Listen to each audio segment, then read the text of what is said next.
this is an iHeart podcast. Guaranteed human. With no fees or minimums on checking accounts, it's no wonder that Capital One Bank Guy is so passionate about banking with Capital One. If he were here, he wouldn't just tell you about no fees or minimums. He'd also tell you about how Capital One cafes are open 7 days a week to assist with your banking needs. Yep, even on weekends. It's pretty much all he talks about, in a good way. What's in your wallet? Terms apply. See CapitalOne.com/bankguy. Capital One N.A., member FDIC. Hey, and welcome to The Short Stuff. I'm Josh, and there's Chuck, and there's Jerry. And this is Short Stuff, the slang edition. That's right. And while we are not friends of Dorothy, we are friends of Dorothy. Yeah, well put, man. I wanted to say, hey, we're friends of Dorothy because it seems like it could mean that you're just endorse the LGBTQ community, but that's not what it means. No, it doesn't. It means you're straight up member of the LGBTQ community. That's right. And it's slang. Like I said, it doesn't have any direct meaning, or does it? We're going to find out. But the whole reason that you would have slang, kind of a coded phrase for being gay, is just part of the shameful past of how gay people were treated in Europe and America up until very recently.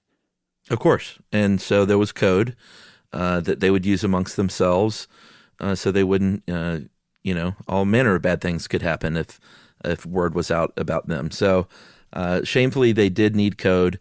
But like you said in this article that you put together, let's move on to the more fun stuff, which is where this came from. Right. Who is Dorothy? Who is Dorothy? That's the great question. And actually, it's never really been answered, to tell you the truth. Supposedly, the whole...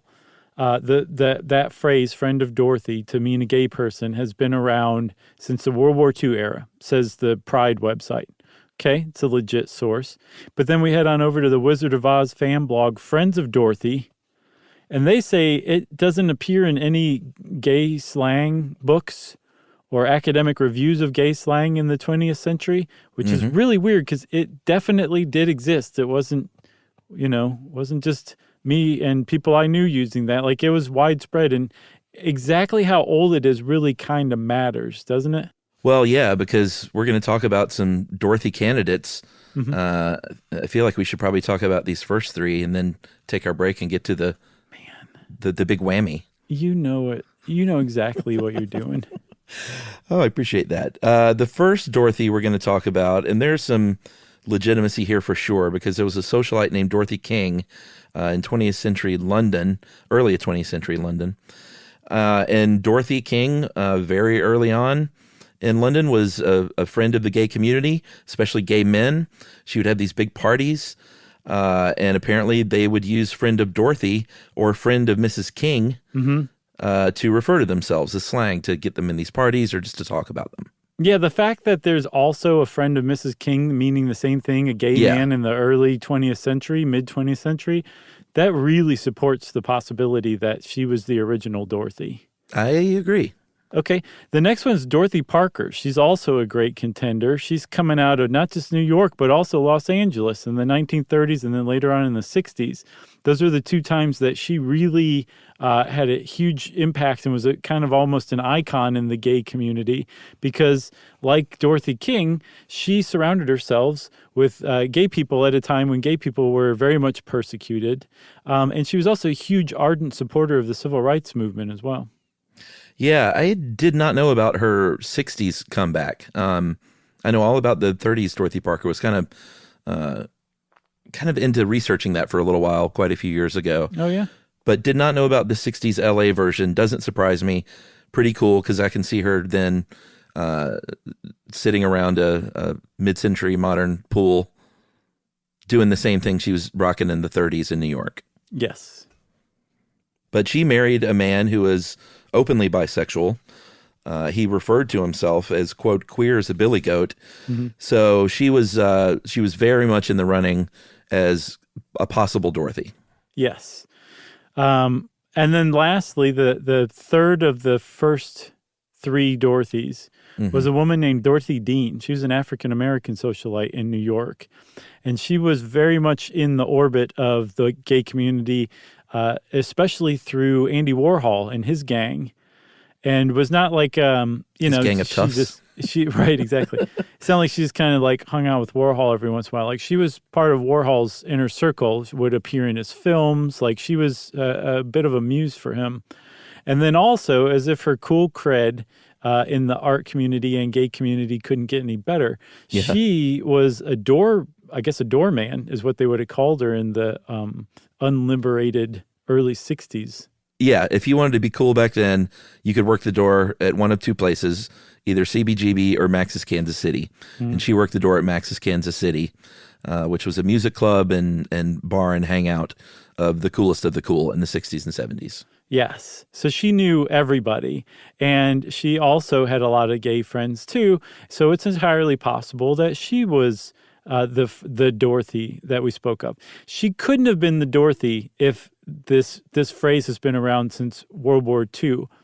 But one of the things that I figured out about this, Chuck, is that it could have been any of these Dorothys. All these Dorothys you could use that phrase and it would still hold water at different times depending on the context too. So it's not like any of these are wrong necessarily. They all win. I agree. But there is one that's actually the winner.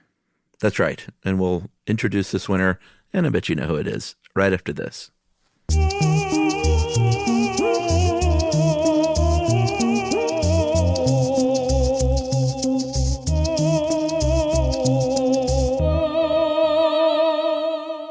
This is Danielle Fishel. Ryder Strong.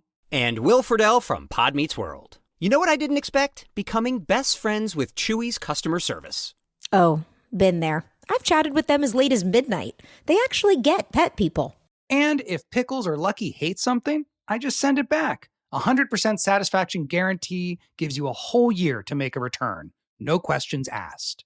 Meanwhile, I'm over here ordering everything for Bill and Brunch. Food, treats, beds, toys. Because Chewy has over 100,000 products to choose from. And it shows up in like a day. I mean, my dog Sammy thinks the delivery driver is her personal assistant, and I'm not sure she's wrong. It's not just for dogs and cats either. They've got stuff for birds, fish, reptiles. The list goes on and on. And the health side is huge for me, too. Prescriptions, pet insurance, telehealth vet visits. They're even opening vet clinics now. My cat pretends he doesn't care, but he benefits. Chewy just makes the whole pet parent thing easier. For life with pets, the answer is Chewy. Save $20 on your first order with free shipping at chewpanions.chewy.com/world.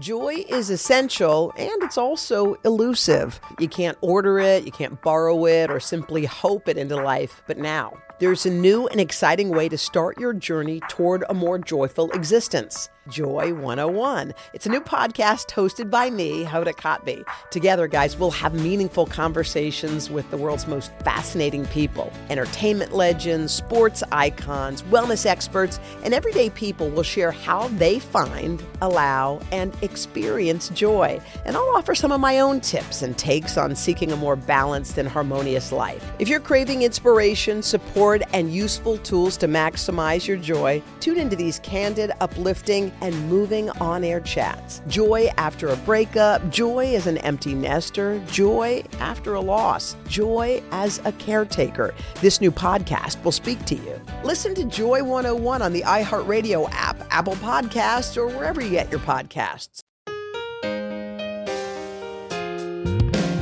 Learning things with Chuck and Chuck. All the things stuff you should know.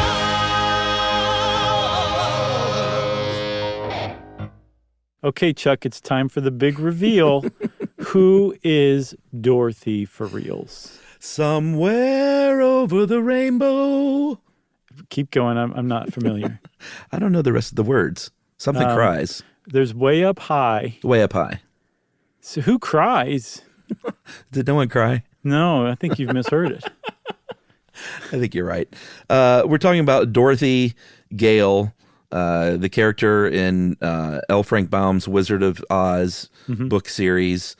And there's a few big-time reasons for this. One really big-time reason. But the movie Wizard of Oz is special in the LGBTQ community because Dorothy kind of comes out in her own way and undergoes this transformation from a very sort of boring black and white world to a brilliant, colorful, rainbow-filled world. Yeah, and that's just if you're reading the book. She also, in the book, befriends and accompanies 3 men, none of whom are traditionally masculine or manly. And there's even a part in the book, well, not The Wizard of Oz, but one of the other books from the Oz series, where another character tells her, Dorothy, you have some queer friends. And she says, the queerness doesn't matter so long as they're friends. Yeah, I don't know about that part because that's not what queer meant in that No, context. but the point is this, is whether it meant, no, they certainly didn't mean queer as in gay. They just meant strange, unusual. And that's, I think, where queer applied to gay people, especially in the mid 20th century. That's where it came from. It meant you're weird, you're off or whatever. And Dorothy's saying it doesn't matter how they're off. It doesn't even matter that they're off. It just matters that they're friends. And I think if you felt alienated, especially if you felt alienated because you were gay, that something like that would have resonated with you. And I think that's why a lot of gay people, it's easy to stereotype at this point because there's probably a lot of gay people who can't stand Wizard of Oz, but there's a lot of gay people who do love Wizard of Oz. That's right. And one of the big reasons why is because the star of Wizard of Oz was none other than Judy Garland, who is top 3 gay icon. Maybe, I mean, a lot of arguments for number 1, but I would say definitely top 3. Who are the other 2? Oh, well, you know. Lon Chaney Jr. I would say. Well, I don't know. That would be tough because you could throw Cher in there. You could throw Barbara Streisand in there. Madonna. Certainly Liberace. Madonna. Who? Liberace. Oh, Liberace, of course. So maybe it might be one of those things where the top 3 is like a list of 10 people. Yeah, I think because we just had so much trouble even narrowing it down to top 3, she might be the number 1 then.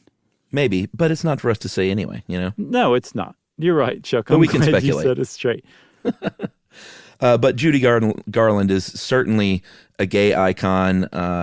There have been, everything from her funeral, which was attended by more people than Rudolph Valentino, to her. Rufus Wainwright did an entire tour where Rufus sings Judy Garland. Yeah. Yeah, and her funeral, that day of her funeral was later that night was the Stonewall riot. And a lot of people were like, well, Judy Garland's death kicked off the Stonewall riots, which kicked off the era of civil rights for gay people. And that's apparently been refuted by some people. But other people have said, no, that definitely had something to do with it. I bet it was a factor, man. I mean, if you're at a boiling point and then one of your icons and spiritual leaders dies, that'll send you. And if you're at a bar drinking and you're sad about that, that could definitely be the straw that breaks the camel's back. Yeah, and if you're sad about it and everyone with you at that bar is sad about the exact same thing, that sense of camaraderie and collectiveness, for sure. Yeah, it could definitely translate into that. And there was also, it's really kind of difficult to understate like the impact and the what an icon she was. Overstate? But I saw it. Did I say understate? Yeah, I did, didn't I? It's difficult to overstate it because, but I saw it like really summarized well by this one quote. Some writer was describing a bio of her that was first put on as a stage play, but was later produced into Judy, starring Renee Zellweger. The stage play was called End of the Rainbow. But this writer said that it was explaining that End of the Rainbow was like a gay version of the Passion of the Christ. Very nice. So I think really kind of gets across like what an icon she is and was in the gay community. Yeah, I'm going to end up with my final verdict being Dorothy could be a combination of all these Dorothys. Totally. And could have been any one of them to different people at different times. So the last thing about this, Chuck, is the slang has actually gone the way of the dinosaur, which is good because that suggests that gay people don't feel the need to encode their gayness nearly as much anymore, if at all, in a lot of places, which is wonderful. But before that happened, right before that happened, in the late 80s, there was a an actual witch hunt to root out gay people in the military that was spearheaded by Navy intelligence services and Army intelligence. And it was terrible and shameful. And they wasted hundreds of millions of dollars doing this because an admiral, a vice admiral named Joseph S. Donnell, flipped out at the idea that there were gay men in the military. Apparently, he'd never noticed and wasted all this money doing this. But the one good thing that came out of this was this amazing story that I think you should tell everybody. Well, intelligence, then I say that with quotes around it, got a hold of the Friends of Dorothy usage, and they thought there was a real Dorothy that was providing quarter for gay men in the military and was sympathetic to their cause and aiding and abetting them. And so they spent a lot of money of your tax dollars trying to chase down who Dorothy was because these friends of hers were serving in the military. And they wanted to get her to inform on them. They Amazing. didn't never find her, though, huh? That seems like a made-up story. It's so great. It does. I saw it in multiple sources, though, so I think it's actually real, including real. the LA Times. Yeah. And that's it, everybody. That's it for Friends of Dorothy. Now you can say, hey, I'm a friend of Dorothy, and people say, what does that mean? You say, let me tell you. That's right. Okay? Which, of course, means Short Stuff is out. Stuff You Should Know is a production of iHeartRadio. For more podcasts from iHeartRadio, visit the iHeartRadio app, Apple Podcasts, or wherever you listen to your favorite shows.